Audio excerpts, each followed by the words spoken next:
Se me esën s'ka mujt me nol kërkush.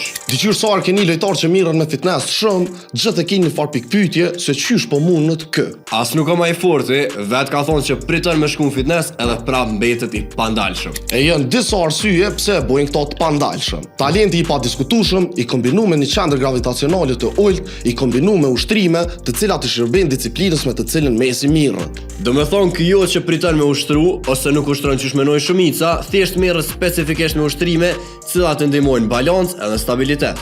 E për me pas krejqit balancë dhe stabilitet, dy grupet kryesore të muskujve që duhen janë muskujt e barkut edhe muskujt e vitheve. Messi bashkë me lojtarë si Ben Arfa, Samir Nasri, Azordi tregojnë mjeshtrit përdorimit të vitheve në situata kur jenë duel për top. E për palidhje, nuk u dal asaj shprehja që e mon dikën në kuk, se këta lojtarë bashkë këtë sen e bojnë. E tregom me ti do lojtarë tjerë të shkur që s'ka pas shansa me marr topin. E si gjithmonë, mos harro me bu follow Urban FM në krejt platformat sociale, Se dhe subscribe në YouTube.